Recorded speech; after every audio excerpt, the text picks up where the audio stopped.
दिल पे आए हुए इल्जाम से पहचानते हैं लोग, अब मुझको तेरे नाम से जानते हैं। आप सुन रहे हैं कुछ भीगी यादें आरजे थारुल के साथ, THAROUL, थोड़ा सा अलग हूँ। दोस्तों, आपको सुनाने जा रहा हूँ अपने ही दोस्त की लिखी एक छोटी सी कहानी, वो लड़कपन का पहला प्यार। इस भीड़ भाड़ व्यस्त जिंदगी में कब बड़े हो गए पता ही नहीं चला। आज ऑफिस जाते वक्त कन्वेंट स्कूल के सामने से गुजरा तो स्कूल की टन टन करती घंटी और बच्चों के शोर ने मेरा ध्यान अपनी ओर खींच लिया। मैं एक पल के लिए ठहरा और गेट के अंदर नजर दौड़ाई तो नीले और सफ़ेद ड्रेस में खेलते बच्चों को देखकर मुझे अपने स्कूल के दिनों की याद आ गई। वो भी क्या मस्ती भरे दिन थे। मेरे जिगरी दोस्त हैरी और अभिनव कितने बदमाश हुआ करते थे। बात बात पे विद्या माता की कसम खाना और मामला ज़्यादा संजीदा हो तो सिर पर हाथ रखकर माँ बाप की भी कसमें खा लिया करते थे। तब उन दिनों पहली सीट पर बैठने के लिए क्लास में मेरी अक्सर लड़ाई हुआ करती थी। इसलिए क्लास टीचर नेम के अकॉर्डिंग अल्फ़ाबेटिकली बैठा दिया करते थे। मेरा नाम आर से राहुल था, इसलिए मुझे सबसे पीछे की सीट मिलती थी। अपने दोस्तों से दूर पीछे बैठना मुझे बिल्कुल भी पसंद नहीं था। वो लड़कपन का पहला प्यार, उसे भला कैसे भूल सकता हूँ। मुझे आज भी याद है मेरी क्लासमेट जो लड़कियों की सेकंड रो पर बैठी लाल फीते से बंधी दो चोटी वाली लड़की मुझे अक्सर मुड़ मुड़ कर देखती और नज़रें फेर कर मुस्कुरा दिया करती तो मेरे अंदर एहसासों और खुशी का समंदर हिलोरे मारने लगता था। उसका नाम अंकिता था। अनजाने में पीछे से मेरी नज़रें भी अनायास ही उसे देख लिया करती थीं। धीरे धीरे उससे मेरी आंखें चार होने लगी थी। जब जब मेरी नज़रें उससे टकरातीं वो मुस्कुरा के भले ही पल के झुका लिया करती, पर मेरी नजरें उसके दिल का हाल समझने लगी थीं। कितना गुनगुना एहसास होता है ना पहला प्यार। मैं जानता था या समझता नहीं था कि वो दोस्त है या दोस्त से बढ़कर है। जिस सीट पर मैं बैठने से हमेशा कतराता था, अब वो सीट मुझे सबसे प्यारी लगने लगी थी। अक्सर लेट पहुंचने की आदत को छोड़ प्रेयर की घंटी बजने से पहले ही बड़े मन से मैं उस सीट पर जाकर बैठ जाया करता और उसके आने का इंतज़ार किया करता था। जिस दिन वो स्कूल नहीं आती थी पूरे दिन मेरा क्लास में मन नहीं लगता था और इंटरमीडिएट तक मेरा कभी भी किसी सब्जेक्ट का वर्क ही पूरा नहीं रहता था। यही हाल क्लास के दूसरे स्टूडेंट का भी रहता था। इसलिए मैं और मेरे दोस्त अक्सर मुर्गा बनाए जाते थे और लड़कियों को तो एरोप्लेन बनाकर सीट पर खड़ा कर दिया जाता था। अंकिता पढ़ने में अच्छी थी, इसलिए सारे टीचरों की फेवरेट स्टूडेंट भी थी। कभी लंच टाइम तो कभी गेम टाइम मैं उससे बातें करने के बहाने ढूंढता था। उसी की कॉपी के सहारे मैं अपना होमवर्क पूरा करके कई बार टीचरों के पनिशमेंट से बचता था।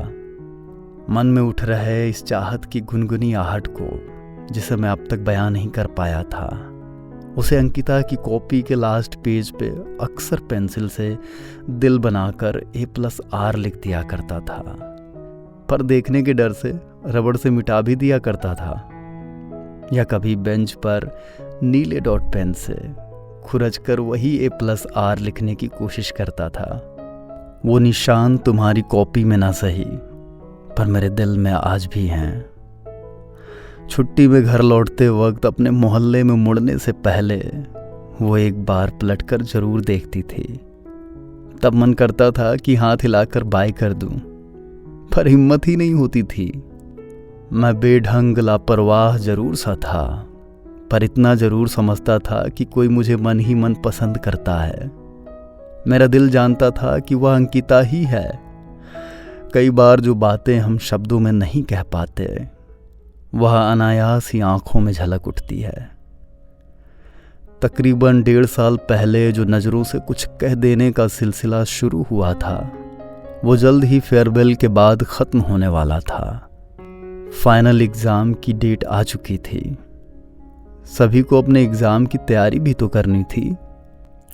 मैं जानता था कि फेयरवेल के बाद शायद हम फिर कभी नहीं मिलने वाले हैं, क्योंकि अभी अभी पापा का ट्रांसफ़र दिल्ली से लगे एक छोटे से ज़िले में हो गया था। एग्ज़ाम के बाद हमें भी तो वहाँ शिफ्ट होना था। अभी तक जो बातें मैं अंकिता से नहीं कह पाया था, बिछड़ने से पहले उससे अपने दिल का इजहार कर देना चाहता था। बोल देना चाहता था कि तुम मुझे अच्छी लगती हो, मैं तुम्हें पसंद करता हूँ, लव करता हूँ, पर कभी हिम्मत ही नहीं हुई। आखिर आज वो फेयरवेल का दिन आ ही गया। सारे दोस्त सज धज कर आए थे। मैं, अभिनव और हैरी साथ खड़े होकर बातें कर रहे थे।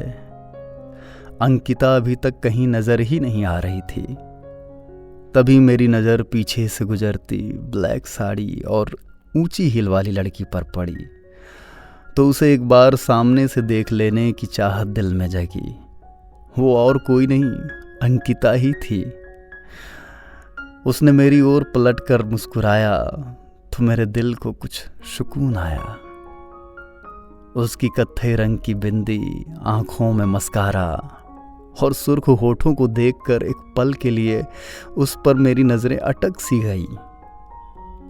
हमेशा की तरह दो चोटियों की जगह आज उसके खुले बालों के साथ करली लटों को देखकर लगा कि तुम नहीं, कोई और है। एक पल के लिए ऐसा लगा कि मेरे लिए मेरा चांद जमी पर उतर आया हो। उससे विदा होने से पहले अपने दिल की बात कह देने की बेचैनी ने मुझे उस शहर में खूब पैदल चलाया। जो बात बहुत पहले उससे बयां कर देना चाहता था, पर कभी हिम्मत नहीं कर पाया, वो सारे जज्बात पूरी रात जागकर एक कागज के टुकड़े पर उतार लाया था। मैं कई बार उस खत को देने की नाकाम कोशिश करता रहा, पर हर बार मेरी उंगलियां जेब में रखे खत को छूकर वापस चली आती थी। अंकिता कभी टीचरों से तो कभी अपनी सहेलियों से बातें करने में मशगूल थी। फेयरवेल खत्म हो चुका था। सभी एक दूसरे से मिलकर वापस लौटने लगे थे। मैं भी चेहरे पर उदासी लिए उस खत के साथ घर वापस आ गया था। उससे बिछड़ने के गम में वो शाम तो पहले से ही उदास थी। उसकी यादों ने और उदास कर दिया था। मैं छत पर बैठकर अपने दिल को यही तसल्ली दे रहा था कि शहर बदल रहा हूं, दिल नहीं। तभी मेरे जेब में पड़े फोन की घनघनाहट ने मेरा ध्यान तोड़ा। यादों से निकलकर मैं फिर अपनी व्यस्त जिंदगी की ओर चल पड़ा, वही ऑफिस की ओर। दोस्तों, फिर कभी उस खत को पढ़कर सुनाऊंगा जिसे राहुल ने अभी तक संभाल कर रखा है और अंकिता को कभी दे नहीं पाया। आप सुन रहे हैं कुछ भीगी यादें आरजे थारुल के साथ, THAROUL, थोड़ा सा अलग हूँ। दोस्तों, अगर कहानी अच्छी लगी तो मुझे लाइक और सब्सक्राइब कीजिएगा और कमेंट सेक्शन में ज़रूर बताइएगा। मुझे आप इंस्टाग्राम और फेसबुक पर आरजे थारुल नाम से सर्च कर सकते हैं, या आपको मुझे अपनी कोई कहानी साझा करनी है तो rjtharul@gmail.com पर लिख कर भेज दीजिए।